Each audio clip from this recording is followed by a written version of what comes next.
Who of us didn't grow up being told, "Don't chew your nails" or "Stop picking your nose"? Though children may not realize it, the fact is, the human body is fairly nasty and it's normally a good idea to try to mask our grotesque bodily habits for the good of our social image. Most of us usually grow up and out of our grosser habits by the time we're adults, or at least only indulge in secret. Usually.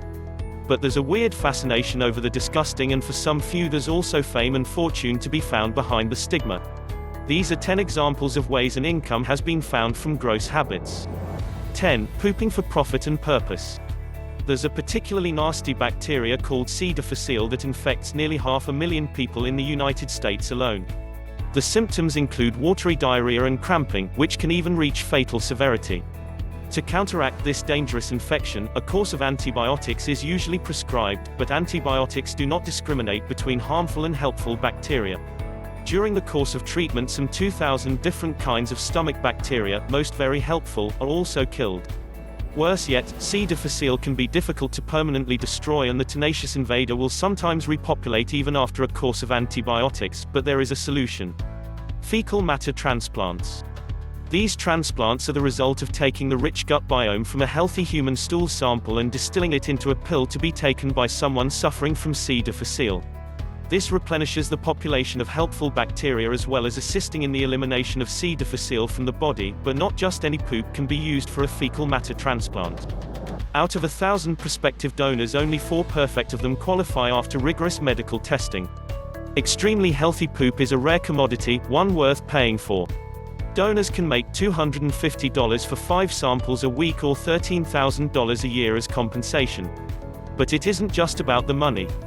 We get most of our donors to come in 3 or 4 times a week, which is pretty awesome, said Mark Smith, co-founder of a fecal matter transplant company. You're usually helping 3 or 4 patients out with each sample, and we keep track of that and let you know. 9. Fast food and weight gain for science. In 2012, researchers from Washington University School of Medicine in St. Louis made an unusual offer: gain weight and get paid. Their research into weight-related diabetes and hypertension hinged on being able to observe the weight gain in progress. Participants who answered the call to action were asked to consume an extra 1,000 calories of fast food every day in order to put on the pounds. Since the goal was to understand why some people develop these adverse health conditions, it meant that the participants who gained this weight would likely be putting themselves in increased danger of worsening their health. This meant hazard pay. For meeting the goal of increasing their weight by 5 to 6% over the course of 3 months, the participants were given up to $3,500. Though it may sound like an easy task, the men and women who joined this project didn't find it enjoyable for long. Dr. Samuel Klein, the lead researcher on the project, said, "This is not pleasant for them. It's not easy to stuff your face every day for a long period of time." And one of his participants agreed. She said, "After 2 weeks, I could hardly breathe anymore." 8. Artsy-fartsy fame and fortune. In the late 19th century, a boy named Joseph Pujol discovered he had an odd talent while swimming on a trip with his family. During his swim, he had a strange cold sensation inside his gut. Panicked, he went ashore to a private place and watched as liters of water evacuated from his rump. His doctor was unworried, and Sir Pujol didn't think of it again until years later, when encouraged by his friends to repeat the feat. It was then he discovered that this wasn't a one-off event. He had the unusual ability to inhale liquid or air into his rear end and release it on command. From that moment on, he began to nurture his newfound talent. Eventually, he put his skills on display as a performer, under the name Le Pétomane, and began putting on shows. He dazzled his audience with an array of different farts, each one described for the benefit of his fans. A small, quiet fart he would liken to a bride on her wedding night, and then a messy, loud slop of a fart was the same woman 2 weeks later. A prolonged 10-second fart was likened to a dressmaker ripping a cloth in two, and he even emulated the blast of a cannon with a loud burst from his butt. People were literally writhing about. A journalist described the reaction to his performance. Women, stuffed in their corsets, were being carried out by nurses which the cunning manager had stationed in the hall. Later in his act, he used his talent to smoke 2 cigarettes at once. In the rousing finish to the show, he would play famous tunes on an ocarina using a hose that channeled his farts into wind for the instrument. Le Pétomane became an amazing success, and at one point was the highest paid performer in all of France. He stayed in show business until after World War I, when he retired from the stage to continue life as a baker. He died at the ripe old age of 88. After his death, a medical school in Paris asked to examine his remains to help better understand how his anus performed the miracles it did. His family declined by saying, "There are some things in this life which simply must be treated with reverence." 7. Overeating to success. Everyone loves food, but sometimes we'll enjoy it a little too much. When our eyes are bigger than our stomach, our overconsumption can cause an upset stomach, spikes in blood pressure, and lethargy, not to mention regretting whatever decisions took us to that moment. But some people take that feeling and conquer it. One such man is Joey Chestnut, who is one of the most successful competitive eaters in the world. He has held records and won competitions the world over, including the feats of eating 32 double patty hamburgers in 38 minutes, eating 74 hot dogs in 10 minutes, and 413 chicken wings in 12 hours. His skills at overeating aren't for nothing.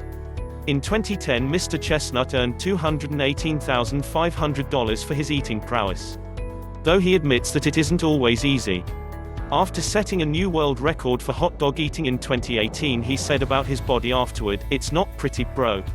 There have been some double flushes." 6. Burping for cash. Belching is a sport. The current record for length of a burp stands at 1 minute, 13 seconds, and 57 milliseconds. This colossally long belch has gone unchallenged since 2009. A glorious sport it is, but not really one that pays. To make any money in this competitive field requires being in the right place at the right time. For some fortunate few women, the right place was St. Louis and the right time was in 2014. The call went out for actors to star in a soda company's new commercial and the skill they needed above all else, burping. An ad went up on Craigslist offering to pay $750 for each actor, as well as drinks and snacks provided on the day of filming to help coax out the necessary belches. Burps of any size are welcome, from small, quiet burps to monstrously loud belches, the ad read. Thankfully, no previous acting experience was required. 5. Professionally popping pimples.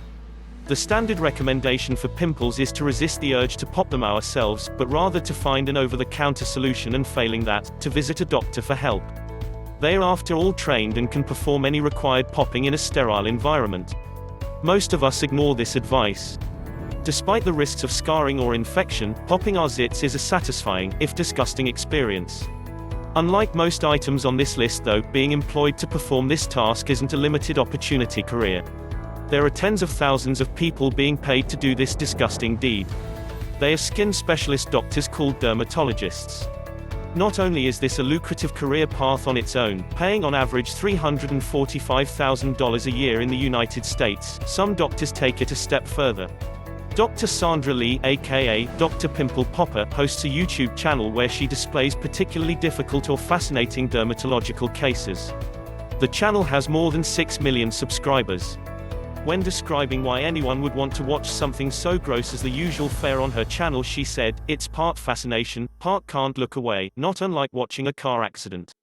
There's also something satisfying in the resolution, like something is being removed that shouldn't be there and now the skin has been cleansed of an impurity." 4. Money in exchange for spit. When researchers are trying to make genetic discoveries, the classic approach would be to find people with the disease, then look for differences between their DNA and the DNA of someone without the disease. This can be an intensive process to find, communicate with, and finally sample the subject's DNA for the research. In other cases, some companies rely on huge collections of DNA, with associated data on the donors, to accurately trace the ancestry of a customer, but it can be difficult to maintain a library of DNA from all types of people the world over. People don't usually line themselves up to give away DNA samples for free. The answer to these troubles is used by such companies as Genos and DNA Simple. These companies will pay you for your spit, or more precisely, the DNA contained within your spit and information about yourself. This data can be used to help match researchers with the right DNA donors easier. DNA Simple pays a flat rate of $50 per sample, and Genos offers to sequence your genome for around $500 and will then pay you $50 to $200 if your DNA can be used for a scientific study. While not a livelihood, there is more and more money to be made from people's spit. DNA Simple secured a $200,000 startup loan from an investor in recent years, and the industry is growing. While some are frustrated with the idea of being paid to participate in research, Sharon Terry, CEO of the Genetic Alliance, described the situation by saying, "Some people might think it's bad to put any kind of commerce in health at all, but it's already in there. We just don't have any part of it, we patients. Everyone else makes a lot of money. Perhaps the time has come to finally sell a valuable commodity we didn't know we had, our spit. 3. Bathroom scout is paid to pee. We all need to use the bathroom, usually a few times a day, but sometimes desperately. When we're in a new city or an unfamiliar part of town and the urge strikes, where do we go? Where's the nearest bathroom? Will it be clean? Is there a bidet or toilet paper? Do they charge? There's no time to answer these questions when we're holding back the floodgates. And with no guidance, there's no telling what unholy gas station horror or side of the road bush we may be forced to use.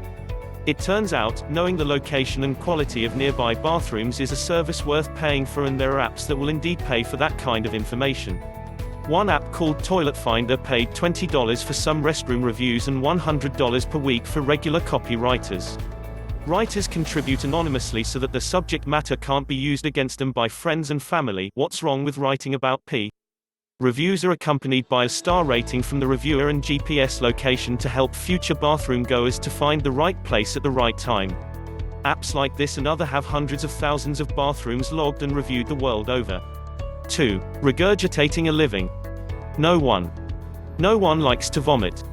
The acid, the half-digested food, the smell, nothing about the experience is enjoyable, and this disgusting bodily function is something most of us would do all in our power to avoid. What goes in should not come back out the same way, but for one man, regurgitating what he had swallowed was a novelty he discovered as a child when he needed to hide coins from other children. It turns out, no one looks for your money in your stomach.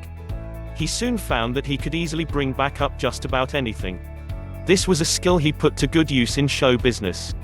Mr. Stevie Star has used his ability to put on acts on television shows like America's Got Talent and late-night programs with Jay Leno and David Letterman, as well as live tours. Among the objects he swallows are light bulbs, coins, thumbtacks, and billiard balls, but a performance of just swallowing and unswallowing would quickly grow redundant. Taking it to higher levels, he also swallows a cup of sugar, followed by a cup of water, then he'll regurgitate the sugar, dry as a bone. He'll also swallow 10 numbered coins, then ask the audience to choose the order they return, sometimes 2 at a time. What he swallows and regurgitates isn't limited to the inanimate. In some performances he'll consume 2 live fish at the start of the show and bring them back out, perfectly healthy, at the end. Vomiting up the contents of our stomach is usually the worst way to spend an evening, but watching someone else do it is well worth the money Mr. Star earns. 1. Professional finger licker wanted. In polite company, licking our fingers after a meal is usually frowned upon, but for a company that has advertised finger-licking good chicken for years, the habit was a badge of honor. The restaurant chain Kentucky Fried Chicken has recently started a campaign to find the most highly qualified finger licker in the world to be the new face for their upcoming ad series. Their announcement on Twitter asked, "Have you ever caught yourself licking your fingers and thought to yourself, I'd look decent doing that on a billboard?" This ongoing search is asking prospective professional finger lickers to submit a Twitter with the hashtag #KFCFRYERME with an 280-character or less explanation of why their finger-licking skills are worthy of the cause.